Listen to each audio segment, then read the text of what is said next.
नमस्कार दोस्तों, मैं अंकुर उपाध्याय स्वागत करता हूं आप सभी का आपके अपने YouTube channel share market analysis में।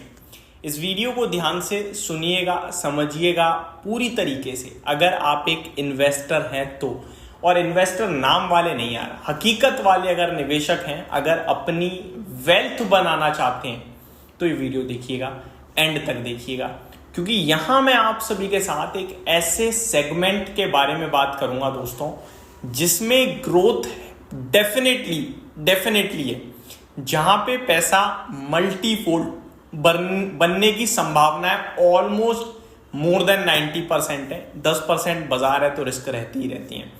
तो शुरू करता हूं इस वीडियो को, एक एक करके सारी चीजें आपके साथ शेयर करना। सबसे पहले ये वीडियो किसके ऊपर है वो समझिए। डेटा बताना चाहूंगा। सबसे पहले डेटा है दोस्तों डीमेट अकाउंट्स का, यानी कि कितने डीमेट अकाउंट भारत में इस समय करंटली हैं।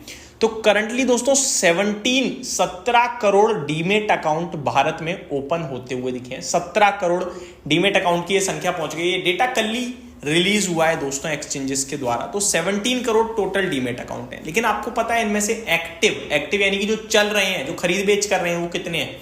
वो केवल एनएससी शो कर रहा है 4.7 करोड़, यानी केवल 4.7 करोड़ ऐसे डीमेट अकाउंट हैं जो एक्टिव हैं। अब मान के चलो मेरे खुद के ही 3 डीमेट अकाउंट हैं, जिसमें से एक पे ही मैं काम कर रहा हूं, 2 वैसे ही व्यर्थ पड़े हैं, क्योंकि यहाँ पे बहुत सारे लोग number of demat account open कर लेते हैं। कोई किसी लालच में कर लेता है, कोई किसी लालच में कर लेता है, तो कोई गलती से कर लेता है और फिर वो भूल जाता है उसे। तो वो नंबर ऑफ डीमेट अकाउंट तो काफी हो जाते हैं, लेकिन एक्टिव केवल 4.7 करोड़ है। भारत की पॉपुलेशन कितनी है? पॉपुलेशन की बात करें तो 150 करोड़ के करीब की आबादी वाला देश है हमारा। कितनी ग्रोथ है यहाँ? बहुत ग्रोथ है, अनलिमिटेड, नो डाउट। इनमें से मेजॉरिटी साइड पे तो शेयर मार्केट को जुआ समझते हैं, लेकिन अब समय बदल रहा है। बहुत बड़े लेवल पे ऐसी पब्लिक है जो शेयर बाजार को एक वेल्थ क्रिएशन के रूप में देखती है और यहां निवेश करने जा रही है। अब जितने ज्यादा लोग शेयर बाजार में उतरेंगे उतना ज्यादा फायदा होगा। जो भी कंपनी शेयर बाजार से जुड़ी हुई है, और हो भी रहा है फायदा, क्योंकि शेयर मार्केट यानी कि फाइनेंस मार्केट। अब फाइनेंस के बाजार में वही लोग आता है जिसके पास पैसा होता है और दिमाग होता है। तो यहां पे धीरे धीरे पब्लिक बढ़ रही है, और अच्छी पब्लिक यानी समझदार पब्लिक बढ़ रही है।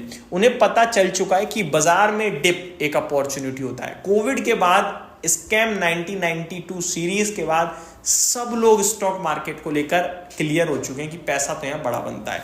तो अब यहाँ पे पैसा बनता है, ये पता है, पब्लिक आ रही है, ये दिख रहा है। इसको कैसे प्ले किया जाए? पहली बात, अपना विजन लंबा रखो। विजन कितना लंबा रखो? 3-5 साल मिनिमम रखो। मिनिमम बोल रहा हूं क्योंकि बड़ा पैसा बनाना है तो टाइम देना पड़ेगा। पैसा बनेगा और बहुत बड़ा बनेगा। अब कौन से स्टॉक्स से प्ले किया जाए उसको समझो।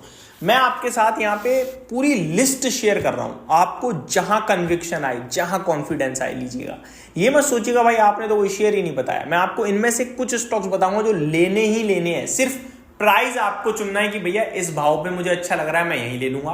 कोई यहीं लेना चाहे यहीं ले लो, और कोई गिरावट में लेना चाहे गिरावट में ले लो, आपकी मर्जी है। कुछ स्टॉक्स में आपको सिलेक्शन करना है अपनी मर्जी से।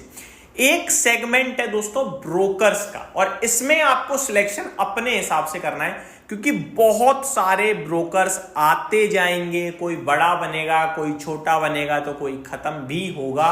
वैसे खत्म तो बहुत मुश्किल ही होंगे, लेकिन किसी की ग्रोथ बहुत फास्ट रहेगी तो किसी की स्लो रहेगी। तो ब्रोकिंग इंडस्ट्री बहुत बड़ी इंडस्ट्री है।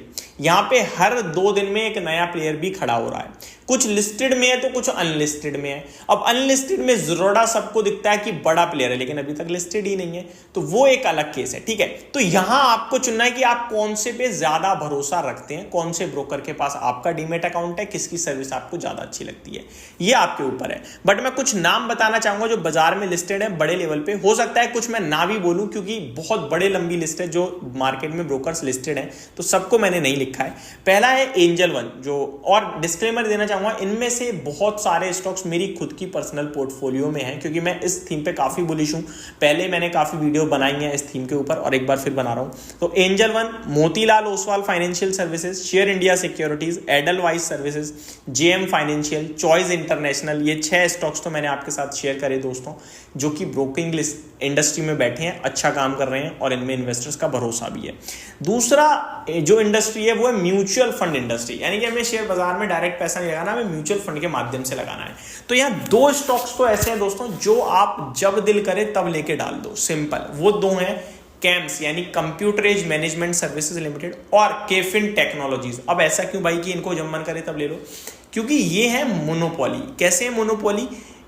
जितने भी एएमसीज हैं, यानी जिसके माध्यम से भी आप अपनी एसआईपी कर रहे हो, जिसके माध्यम से भी आप म्यूचुअल फंड खरीद रहे हो, वो सब उन सब का यही रजिस्ट्रार एंड ट्रांसफर एजेंसी है, ठीक है। तो म्यूचुअल फंड सेंट्रल है जिस पे जाके आप अपनी कोई भी एसआईपी देख सकते हो, कहीं से भी चल रही हो, और वो इन दोनों के माध्यम से ही बना हुआ है। तो केफिन टेक और कैम्स एक मोनोपोली प्ले करता है म्यूचुअल फंड्स का, तो ये तो आप कभी भी लेके डालो, ठीक है। अब आते हैं पर्टिकुलर एएमसीज पे, जैसे कि स्टॉक मार्केट में ब्रोकर्स हैं अलग अलग, ऐसे ही म्यूचुअल फंड में अलग अलग एएमसीज हैं, like Nippon India asset management, जिसे आप नाम इंडिया के नाम से स्टॉक मार्केट में जानते हो, लिस्टेड है।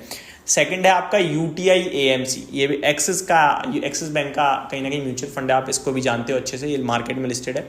मैं मार्केट में लिस्टेड वालों की बात कर रहा हूँ। HDFC एएमसी, इसको बताने की भी जरूरत नहीं है आप सभी को, ये भी बाजार में, ठीक है जी। इनमें आपकी मर्जी है, इनमें लगाना है लगाओ, नहीं लगाना है नहीं लगाओ, लेकिन आप कहीं ना कहीं म्यूचुअल फंड डायरेक्ट प्ले करना चाहते हो तो उन दो के माध्यम से कर सकते हो। बाकी एएमसीज भी क्या है, जिनमें ज्यादा पैसा बनेगा, ज्यादा फंड्स आएंगे, उनमें इन्वेस्टर्स आएंगे तो ग्रोथ भी आएगी, ठीक है जी। अगला सेगमेंट है दोस्तों वेल्थ मैनेजमेंट का। वेल्थ मैनेजमेंट यानी कि ये लोग बड़े बड़े इन्वेस्टर्स को स्टॉक खरीदते हैं, वेल्थ मैनेज करते हैं और उसमें से प्रॉफिट भी आता है, जिसमें नुवामा वेल्थ मैनेजमेंट मार्केट में है, आनंद राठी वेल्थ मैनेजमेंट है और IIFL है, या 361 वेल्थ मैनेजमेंट के नाम से जिसे आप जानते हो मार्केट में, ठीक है जी। इनमें भी आप चाहो तो देख सकते हो, बहुत ही क्वालिटी कंपनी है। अब आता है एक्सचेंजेस। जैसे स्टॉक मार्केट में अलग अलग ब्रोकर्स हैं जहां आपको सिलेक्ट करना है, लेकिन एक्सचेंजेस दो ही हैं।